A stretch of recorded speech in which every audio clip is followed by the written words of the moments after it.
factually and evidentially, you are not going to make somebody suicidal if you ask if they feel like suicide. And I just think people really, really need to know that. What are some practical ways schools, families or support staff can help a young person with SEN who may be struggling or at risk of self-harm? The key is to look at how can we regulate emotions, how can we manage to provide a sense of safety and containment, because once that's in place, there's no longer a need to hurt yourself.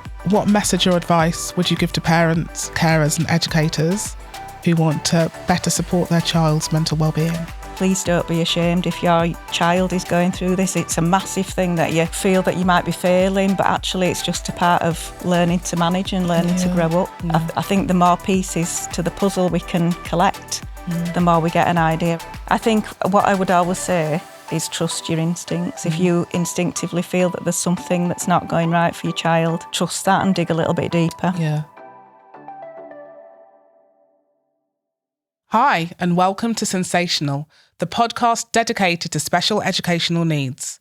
Today, I'm joined by Hayley Farrar, senior therapist at the Witherslack group and author of I'm Going Nowhere. Today, we'll be talking about a topic many people find difficult to approach, but one that is incredibly important: mental health and self-harm. Welcome, Hayley.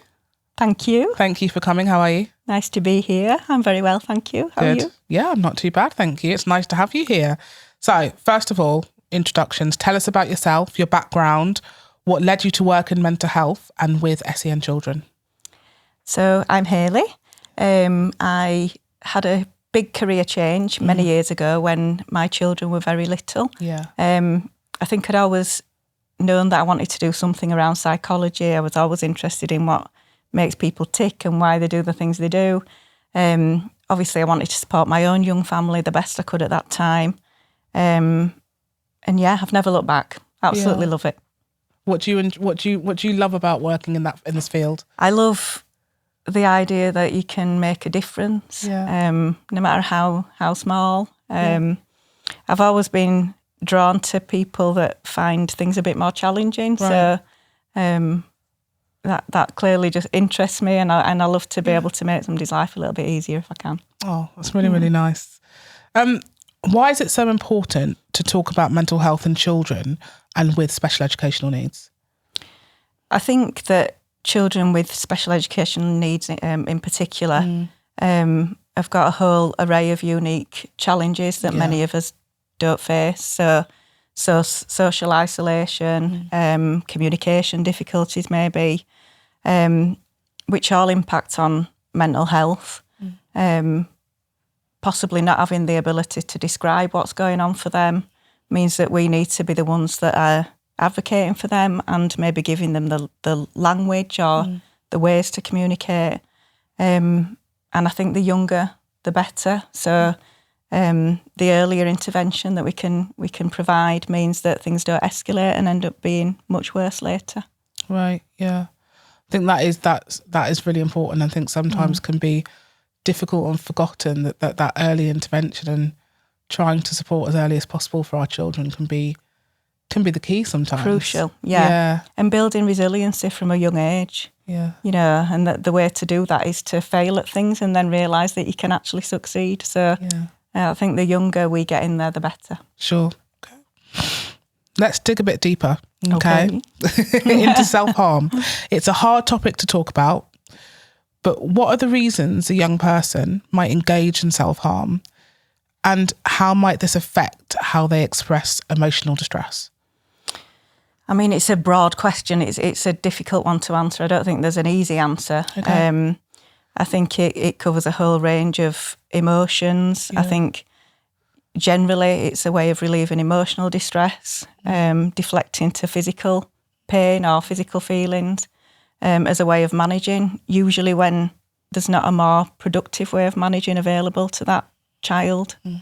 So, I mean, the key is to look at how can we regulate emotions, how can we manage to provide a sense of safety and containment, because once that's in place, there's no longer a need to hurt yourself. But yeah, it's a very broad question. It is, I think it can be life events, it can be losses, it can be children going through abuse. It can be separation, children being looked after, a whole array of things. But yeah, I think the key is, I think if we keep in mind it's about emotional containment, if we focus on that, rather than the self-harm itself, which I know is really difficult because that's the alarming part of it and we just want to stop it. Yeah. But actually what we need to do is provide opportunities to manage in other ways. I suppose it is, as you said, it's a broad question. And I think what you're saying there is that whilst what we're seeing in terms of the self-harm might be similar across children, the underlying function of it and what's going on underneath might be very different. Absolutely. And it's about maybe, from what you're saying, trying to understand that and offering alternative ways to manage whatever that is. Definitely. With the aim of trying to reduce the self-harm. Yeah. Yeah. Which kind of happens as a result of managing the emotion. Yeah. So yeah, I think we, for understandable reasons, can get caught up in the stopping the self-harm, but actually what we really is useful to do is to up the emotional regulation and up the coping abilities that children have got. And I think we need to play detective sometimes, especially, we've got children that are non-verbal or, children that actually don't understand what's going on. Yeah. They can't say, well, this is why I'm hurting myself. They don't know. So us as the adults in their lives need to really get our detective caps on and try and figure it out with them and for them sometimes. Our Inspector Gadgets. Yeah. Yeah. So we have parent questions, and this is one that parents have asked. I've noticed my child hitting himself in the head, both at school and sometimes at home. He is unable to explain what's wrong. He has also been shouting and screaming at his teachers. The school reports that most days he doesn't have a good day. So difficult, first of all. So I think just going back to what we just spoke about, this is where we need to really start unpicking on their behalf. Yeah. What we definitely know is there's emotional distress there. I would suspect that it may be worse at school because there's shouting and screaming going on at the teacher and it sounds like it's more regular there. So I think one of the crucial things is to get people on board with you, that you don't have to do this alone. There are trusted people that want to help. And what I would say to parents and carers is please don't be ashamed if your child is going through this. It's a massive thing that you somehow feel that you might be failing, but actually it's just a part of learning to manage and learning to grow up. So first of all, get other people on board, communicate with the people around the young person. Ask them to play detectives too. When is this behaviour happening? Is it around lunch times? Is it around work pressures? Is it around transitions? Is it around leaving mum? We don't know, do we? So I think the more pieces to the puzzle we can collect, the more we get an idea. And again, it's all about creating that sense of safety and containment. So when your child's this upset, this might be a controversial answer that won't be liked by everybody, but it's not about concentrating on education. At this point, it's about regulation, containment, and a sense of safety. And also, I think when they're displaying these behaviours at home, again, for the people in the home, when is this happening? Start giving them the language, wandering aloud. I'm noticing that you get really upset when it's bedtime. Are you tired? Are you worried about school the next day? If they struggle to communicate that verbally, think about strategies that you can put in that will support that. Images, pictures, staying curious. Not just words, because words are difficult to find. I think words are difficult to find for all of us when we're in distress. Yeah. So, yeah. Does that answer that? That seems I think to it go does. all around the houses. It just seems there's a lot there, isn't there? There's a lot that's going on there in terms of what you're saying, and I like to, I think, describe it as the ABCs, what you were explaining, like trying to understand what is going on and trying to think about what's going on before so we can understand what's potentially triggering it, what's going on for the child, the behaviour, obviously, what we're seeing, and then what happens afterwards, and trying to unpick that. And that sounds like what you're saying. It's really important to help for us to develop that understanding, but to also help the child develop that understanding as well. Yeah. And also I think acknowledging when they are managing. I think naturally as human beings we focus on when things are not going great. Yeah. But there'll be a lot of times during the day that things are going well. So let's not forget to recognise that as well. Completely. That ties into what they were saying. The school reports that most days he doesn't have a good day. And actually, as you said, there's probably plenty that's going on. I'm sure there's many moments that are going well. Yeah. And focusing on that is going to help the parent. It's going to help the child. It's going to help the professional supporting them. Yeah. So I think, as you said, really, really important to recognise that too. What are the warning signs? The warning signs that parents, carers, educators should look out for if they are worried about a young person's mental health? Mental health, I think, is in children very similar to ours as adults. Yeah, okay. You know, in that we all have mental health. This is one thing that I am constantly banging on about. Some people kind of think, oh, that person's got mental health issues, or we all have mental health, and during life it fluctuates, it goes up and down according to circumstance, situation, experiences, you know. So very much like you would any human being, you'll see signs possibly of withdrawing, not wanting to engage in life as much, emotional dysregulation, anger, maybe a change in appetite. I'm trying to think. There's so many on that list, isn't there? Not wanting to see friends, maybe. Lack of interest in anything. Not wanting to attend school. The list goes on and on and on. Yeah, it can be quite a long list, can't it? Yeah. I think what I would always say is trust your instincts. If you instinctively feel that there's something that's not going right for your child, trust that and dig a little bit deeper. Yeah. You know, it can be that we can get anxious as parents as well, can't we? And then we have to think about, okay, what's going on for me? Yeah. But actually, the majority of the time, I think if you've got a niggle that something's really wrong, it's worth certainly investigating further. Yeah, that gut instinct is there for a reason, isn't it? Yeah. While you were talking there, actually, I was just thinking, you said something about withdrawing as well. I'm thinking about some of the children that I work with, that we work with, in terms of, it's that change, isn't it? It's that change in behaviour. So for some people, it might be withdrawing, whereas for other people, it could be going out lots. Absolutely. Going out lots and lots, and where they've actually been quite quiet and isolated normally, all of a sudden they're going out, partying all the time. Yeah. And as you said, it's that gut instinct, because a parent might go, oh, they don't normally do that. That's a bit different. Yeah. And of course, risky behaviours we've not talked about, but you know, if they increase, and that can look like going out and partying, and you know that it's not always obvious, is it? Carelessness, crossing a road, you're not really fussed. Yeah. You know, there can be little signs. Yeah. So I just think eyes wide open. But again, it comes back to the support. Please don't carry it on your own, and please don't feel any sense of shame or failure as a parent or carer if this is your child. Yeah. I think it's a normal thing to have ups and downs as a human being. Yeah. And we're all just doing our best. Yeah. I mean, completely. The fact that you said as adults we all experience those up and downs. For some reason, we consider it slightly different for children, don't we? As soon as a child is experiencing those downs, it's like, oh my goodness, they're experiencing downs. But as you said, it's a kind of normal, normal aspect of human existence, isn't it? Yeah. All right. What are some practical ways schools, families, or support staff can help a young person with SEN who may be struggling or at risk of self-harm?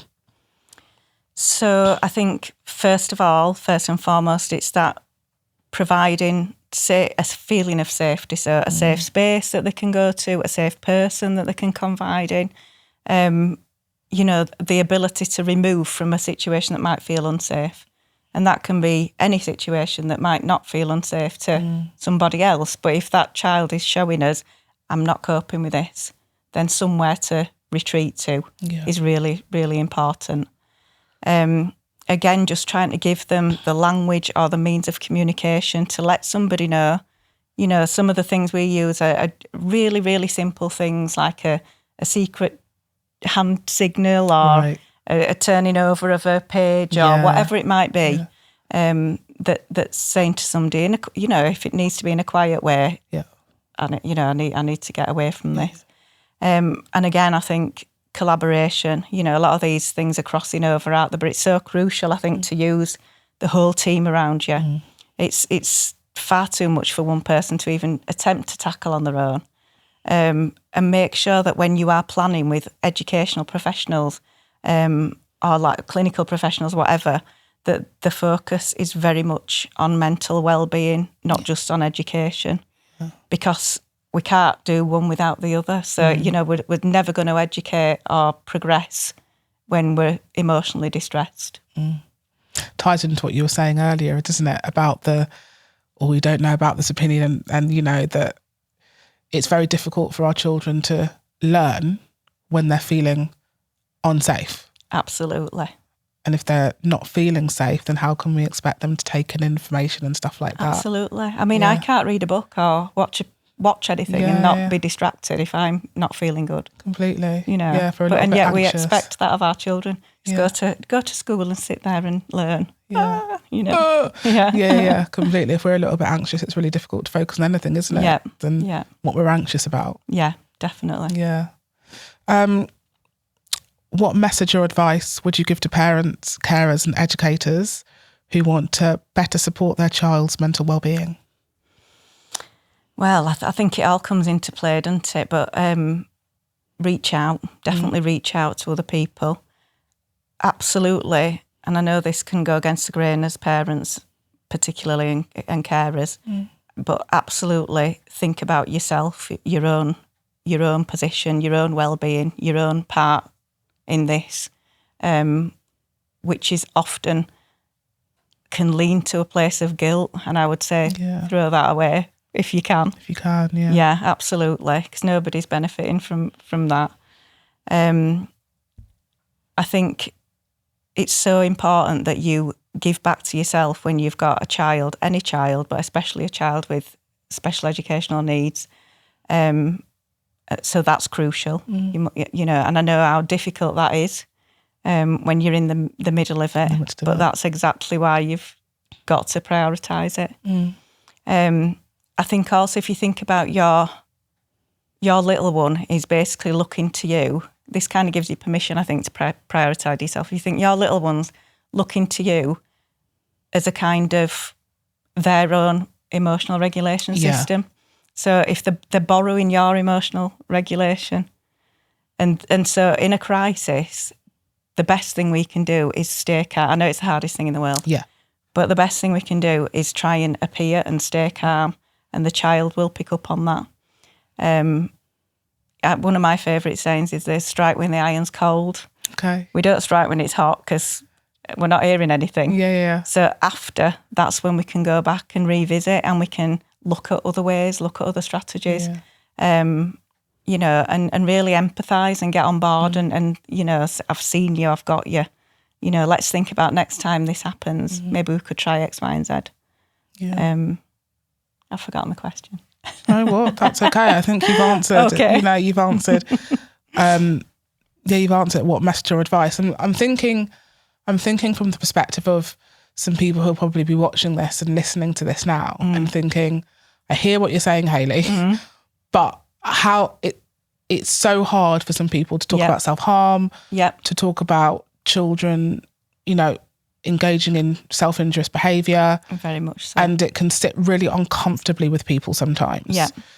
Why do you think that is, firstly? Because I've got two questions. So why do you think that is in terms of the topic and discussing this topic? Well, let's be honest, it's scary, isn't it? We don't want to see anybody that we love or anybody, full stop, want to hurt themselves. So I think broaching those kind of scary subjects, first of all, you think, maybe if we just don't say anything, it might just go away. Yeah. Easier to avoid it, I guess. Yeah. But crucial. Yeah. And you definitely are not going to make it worse. Right. It's very much like bring it out into the open, because it's such a secret and lonely thing is self-harm and mental health, because there's still stigma, and I can't believe it. Obviously in my job there's still stigma, but it's massive, isn't it? Yeah. So I think the more we can talk about it, like I said before about, the fact that we've all got mental health, we can model it. We can say, we can use that language to our children, and give them other ways to manage to communicate, which leads me on to why I've brought the book, actually. And that was going to be my second question. You've written a book.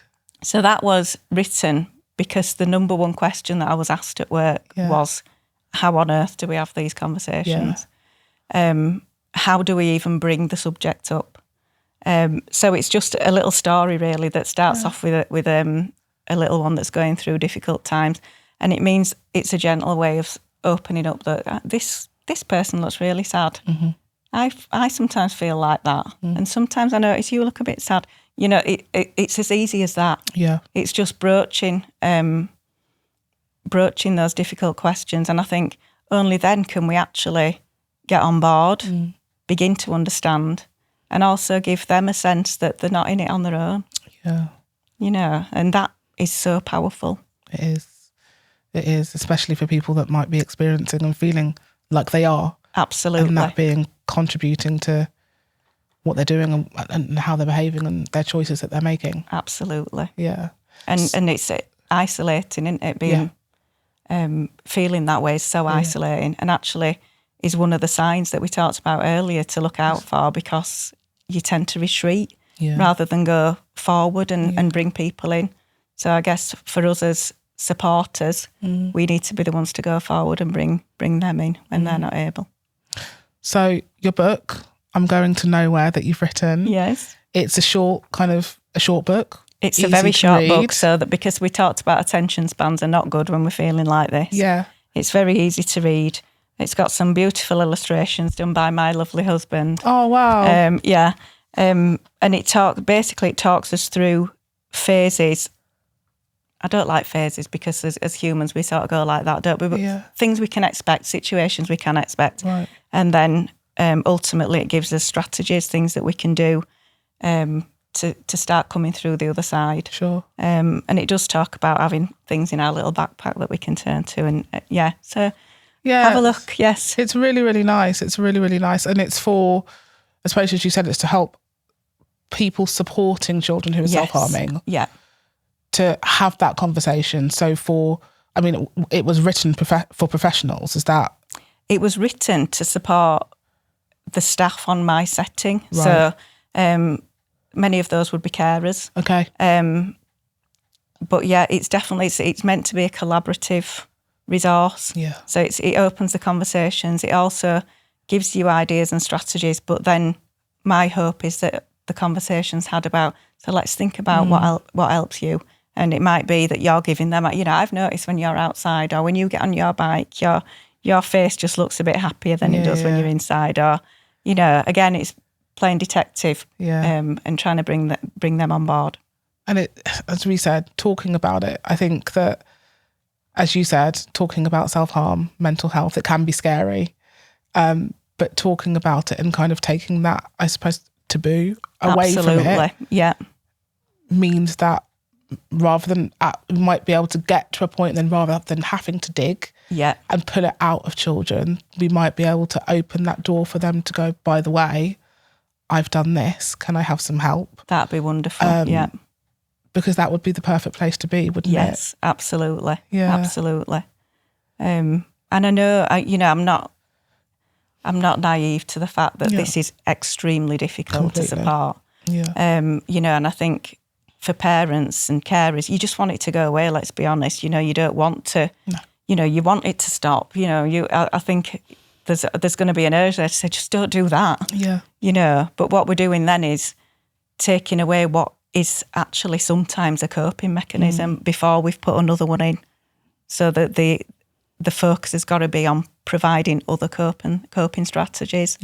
And then, fingers crossed, the less helpful coping strategies will diminish. Filling the rucksack. Yes, filling the rucksack absolutely. with useful tools and taking the unhelpful ones out once it's filled with helpful and definitely ones. Okay. We like to end our podcast with a myth that you'd like to bust. So, Hayley, what is your one myth about mental health and self-harm? My one myth. I think it's just so... I think what we've done so far is keep it quite broad. And I think self-harm is a very, very difficult topic to discuss. Yeah. And I guess the most, the ultimate act of harming self is suicide, which we've kind of not named as yet.